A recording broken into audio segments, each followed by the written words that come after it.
What do these ancient devices have in common? They all record video. We humans are surrounded by cameras. But let's ignore the more dystopian possibilities if we can and explore the immense creative potential of this video-enabled world. Let's answer today's burning question. Can an old video camera still be useful? We'll be delving into footage from 10 different devices to find out. For budding filmmakers, the allure of camera gear is strong, but is it the key?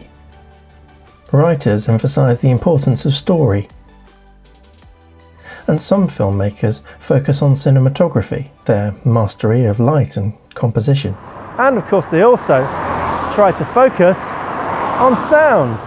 I think these are much more important than camera gear, and I intend to prove that by fixating on hardware, we might even be hindering our creative journeys, and that technology might not be evolving as fast as people commonly believe. Learning to use forgotten old hardware from the back of our cupboards could enhance our artistic growth by forcing us to engage with fundamental skills. To test all of this, I bought too many cheap devices to create a short film with the help of my wife. I think that my filmmaking skills, and not the cameras, will likely be the limiting factor. And here's a little surprise. All of the B-roll you've seen so far was shot on an ancient iPhone 4S, costing £20 on eBay. Could you tell? I bet many of you didn't notice. Stay tuned as we dissect the film scene by scene, highlighting each camera's capabilities. And at the end of the review, you get to watch the full film. Let's get started. USB webcams are notoriously bad, and I'm not sure why we allowed companies to get away with it for so long. This is the Advent Full HD 1080p webcam. It cost me £9.99, and as the name implies, it captures HD video. The video really isn't great, especially in low light. Even though I'm using studio lights to illuminate this first shot of the film, but it does record HD video for the price of a full English breakfast. I think I would rather have breakfast.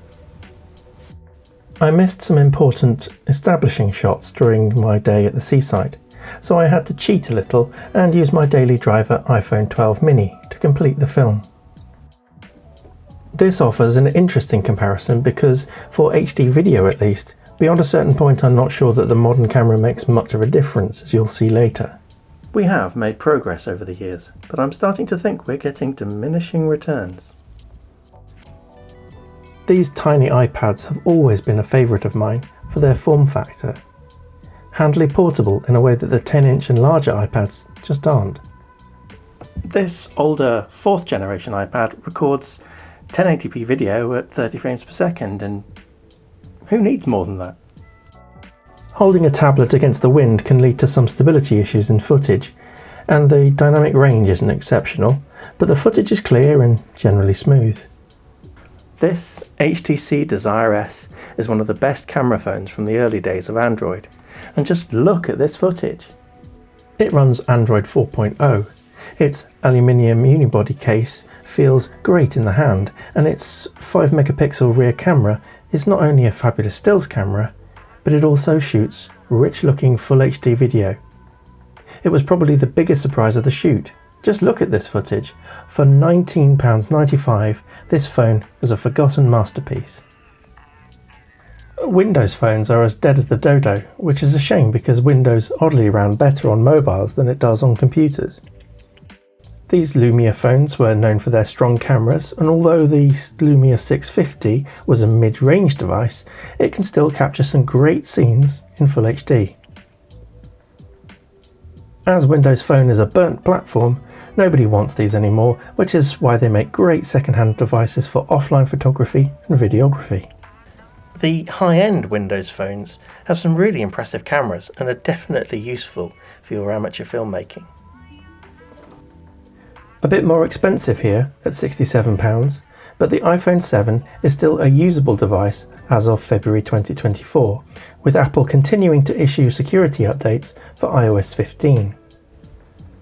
As a usable iPhone, this makes it unusual on this list.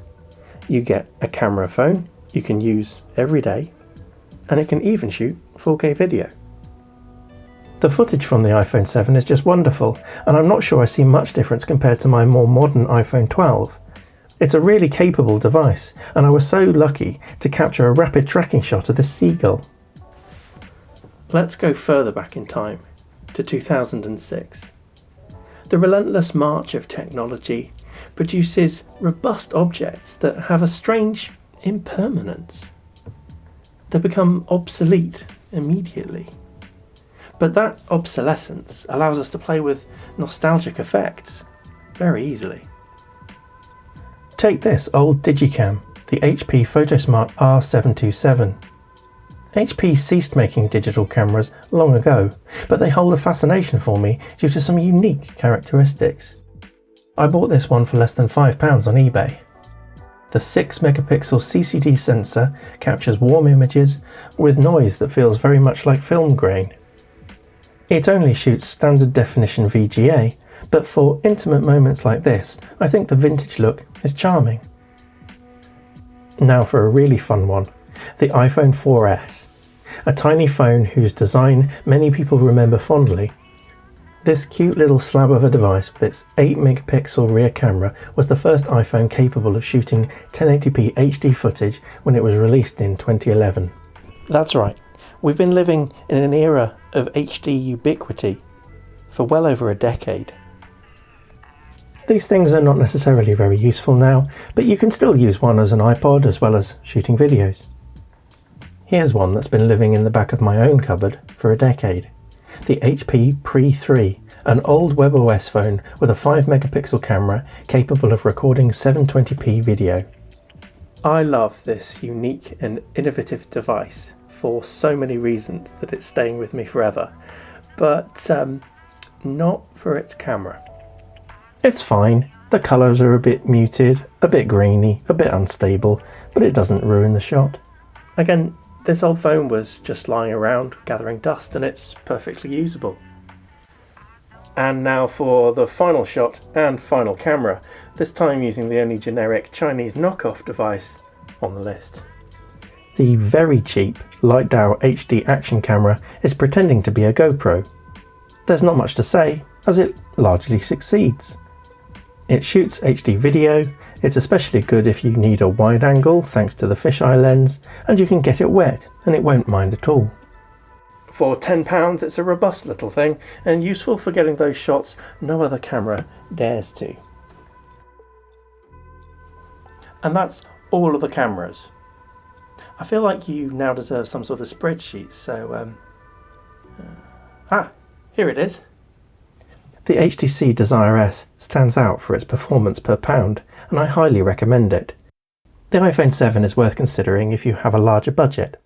However, the main takeaway is simple.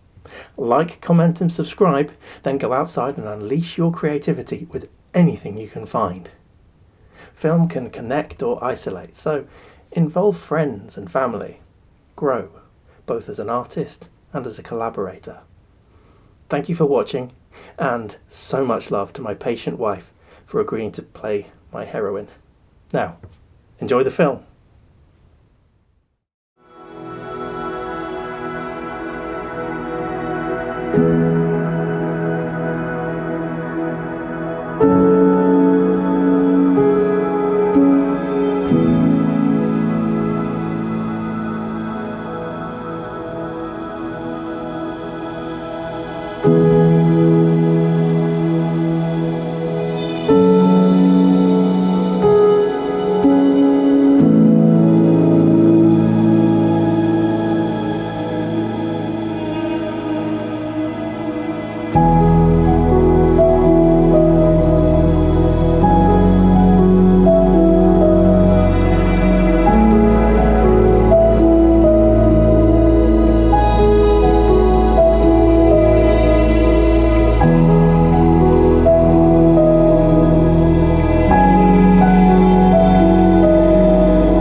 you.